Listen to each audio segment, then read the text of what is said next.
Hey everyone, I'm Mind, and in front of you, you can see I have a bunch of custom printed Ninjago minifigures and weapons. These, of course, come from NinjagoPrints, which is a project that was created by a Ninjago fan to create custom printed LEGO minifigures of all the Ninjago characters who appeared in the show but never came in sets. They are releasing what they're calling their Ninjago Crystalized wave, where it's a bunch of different things from Crystalized that we saw in the show, but unfortunately did not make it into the sets. I've reviewed different NinjagoPrints items on the channel before, but as always, I do want to make it clear, this is not a sponsorship in any way. I am getting these a little bit early before they're sold to everybody else. I believe these are actually going to go on sale tonight, but I did still pay full price for them, the same price any of you would pay if you plan to get any of these, and I have no financial incentive here. I'm not getting any, like, kickbacks for you guys buying stuff. Now, I am friends with the people behind the project, and I do want to see it succeed because I do like the idea of the project, but I am buying these as a Ninjago fan and as a reviewer, not as someone who has, like, any financial stake in the project, so I just always want to make that clear before going into this. But yeah, if you want to check out NinjagoPrints for yourself, here's a little business card that comes in the package, and if you're completely new to what they do, basically they just create very limited runs of custom printed Ninjago minifigures like the ones you see before you. Some of their older items are still available, some of them are not, but I believe this is their biggest release yet. It's a bunch of stuff inspired by Crystalized. We have upper torso pieces for Garmadon and Lloyd, Apartment Garmadon, the Vengestone buyer, and then we have 3D printed crystallized golden weapons. I really like quite a few of these, so let's take a look at them up a little bit closer. So we'll start with the two custom printed upper torso pieces for Oni Garmadon and Oni Lloyd. Of course, in Crystalized, both these characters had 4 arms, but in the sets they only had 2, so NinjagoPrints designed these extra arm attachments. Starting with Garmadon's, this is printed on top of an official LEGO piece. This is pretty much the same upper torso piece he's had in the past, just the design on it now matches the design in the show. As with all NinjagoPrints projects, visually I'd say the printing is about on par with like LEGO's official printing, especially on this one. However, texture-wise is a little bit different. The printing is 3-dimensional. On this figure, that doesn't really hurt anything at all, but on other figures, as you'll see, sometimes that can restrict things a little bit. But no, I think this is a really solid custom print. Not too different from like the official upper Garmadon torsos we've gotten, but obviously more accurate to the show, which is important. So yeah, this is definitely one I'm going to display, because I mean, it's just more accurate to the show. It adds on to the official minifigure, it uses an official LEGO part, just with some custom printing on it, and I think it looks really good. No back torso printing or anything. That would have been a cool way to do something custom, but it definitely was not necessary. And also, if you want to add like wings to Garmadon's back to make it more accurate to the show, that way the printing won't get in the way there. And of course, I think it's important to mention, they are only selling this custom printed upper torso piece. I have added the rest of the official Oni Garmadon here, but you do not get those parts if you order this. Rather, it is just that upper torso piece with those arms. There is how that looks on its own, and I believe this one costs $10. Now, I will say $10 seems maybe a little bit high. I think something like $8 probably would have been better, because they've sold like other figures in the past that are entire figures for like $20. So just one surface being printed for $10 seems a little bit expensive, but I do think it's important to keep in mind this is very much a fan project. It's made by a Ninjago fan for other Ninjago fans. It's not like this big corporation producing thousands of these. So price aside, I'm just happy this exists at all, and I think it looks really good. Now, Lloyd's upper torso piece I think was very highly requested, because I know at least for me, when I saw this form in the show, I was very disappointed that the figure did not match it. So NinjagoPrints has created this custom one also for $10, and unfortunately I'm not as big of a fan of this one as I am with the Garmadon one. I do think visually it looks good and it represents Oni Lloyd well. However, I'm just not the biggest fan of how they chose to go about making it. The main thing I like about NinjagoPrints is the way that it uses official LEGO pieces with custom prints on them. But for Oni Lloyd, they used a 3D molded upper torso piece here, and that's so that like his armor pauldron could still fit on top, which is, I guess, understandable. But personally, I would have been okay with less accuracy for them to use an official LEGO piece. Because yeah, this is a 3D printed part, and then it's painted gold, and then it has a print on top of that, and because of that, the quality just is not as high as the official LEGO prints. Like something like this Garmadon I really like, because like yeah, the printing has texture to it, but other than that, it's the same quality as any other LEGO minifigure that I have. This though, while I think it looks good, the arms are a bit awkward. They could definitely be a bit loose or get stuck.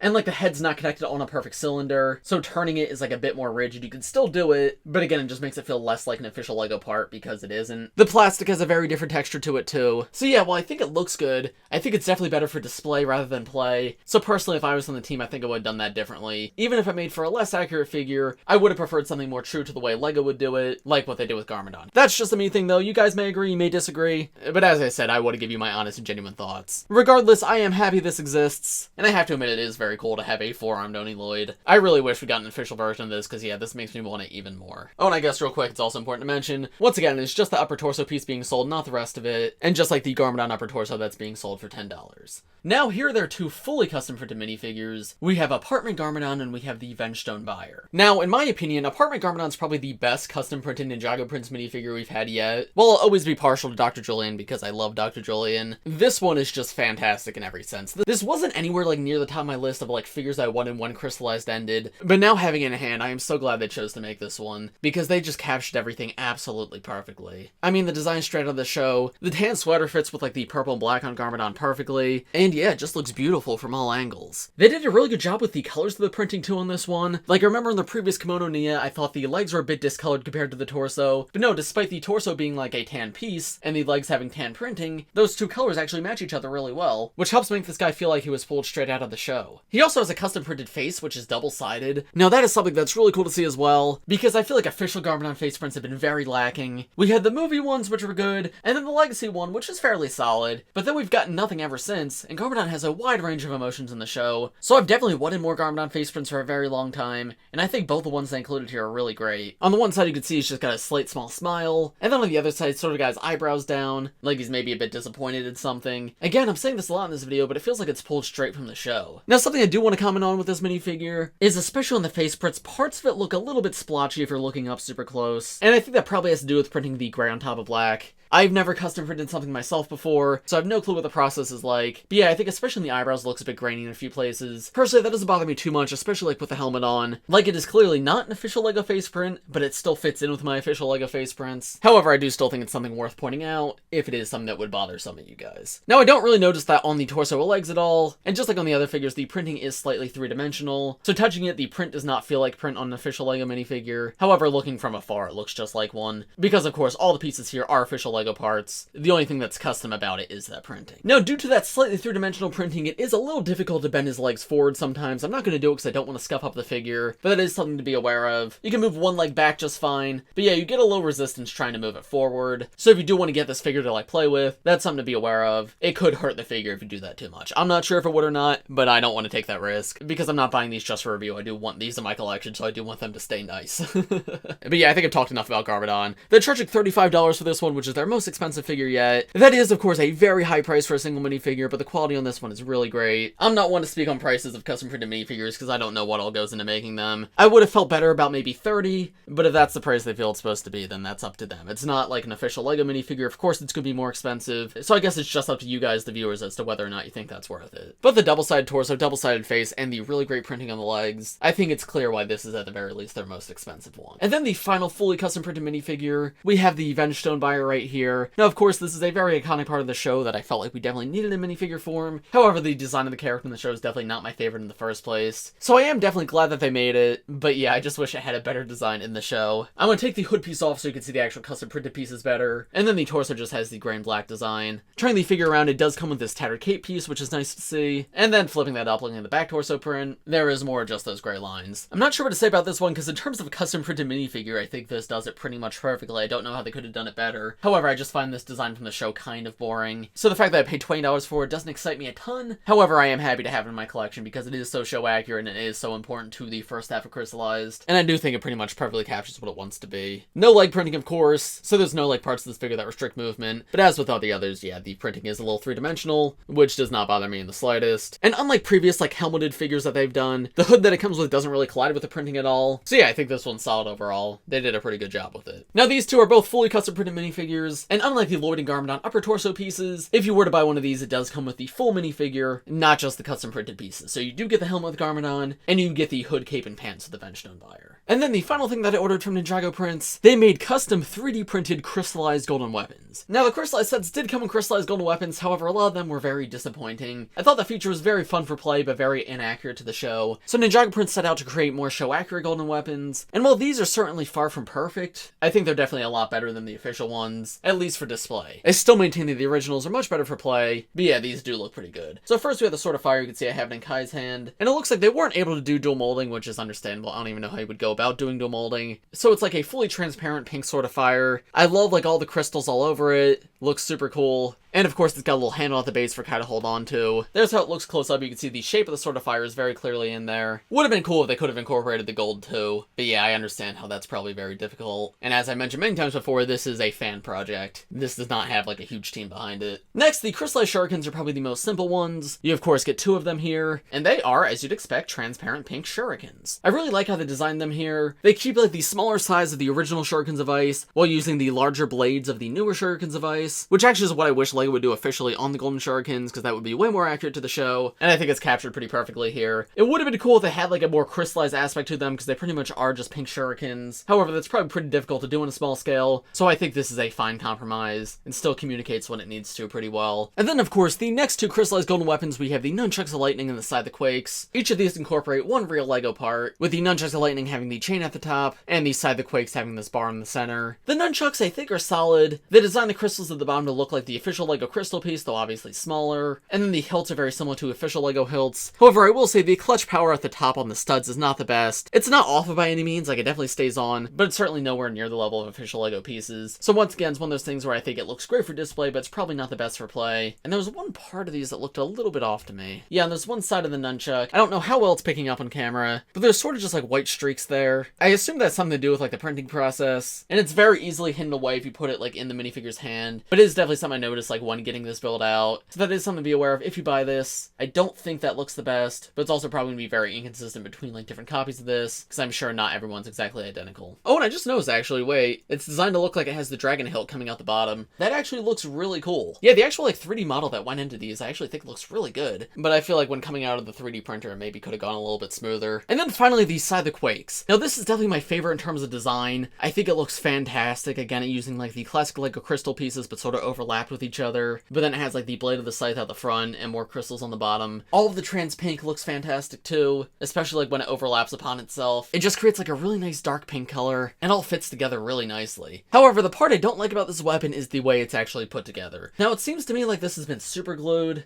and I assume that was done for like stability reasons. However, my advice to NinjagoPrints would be not to super glue it and sort of leave that up to the buyers to do, because I'm sure it was originally designed to just fit on the bar and then maybe it didn't connect the best, so I guess maybe the solution was to super glue it instead. But I would have preferred if that was my decision to do, because I feel like the bottom part's attached at a little too much of an angle, and there's a bit of super glue residue like left over on the top and bottom. So yeah, I think I would have preferred it was like a build it yourself type thing, because I do really love the design on this one. I just wish I could have put it together a little bit differently. Oh, and then finally, in terms of like stability of these, like how fragile are they? Are they gonna snap? In the past, NinjagoPrints sold like custom 3D printed weapons like these, except they were produced by someone else. NinjagoPrints was just the vendor. And those, while they looked really cool, were very fragile. I had one snap on me while doing my review. And I do want to make it clear, despite being sold by the same people, these weapons are made by different people than those weapons were. And I'm not going to push it to its limits, because again, these are from my own collection. I don't want to break them. But from what I can tell, these seem a lot stronger than those weapons were. Like, I could push on this a little bit and it's not snapping. I'm not going to try to push it super hard, but they do feel very dense, very sturdy. So I'm not saying they definitely won't break, but the Sword of Fire probably would be the most fragile one, and it does feel like very solid to me. So take from all that what you will. But yeah, that is everything that I got from NinjagoPrints. Overall, it's really cool seeing them do like a larger wave like this, and for something so recent too. As I say in all these videos, I just love the idea of NinjagoPrints as a project. So even if I'm not in love with every little thing that they create, I'm just happy that it exists. Because as a Ninjago fan, like when I was a kid, there was so many characters in the show that I always wanted as a toy,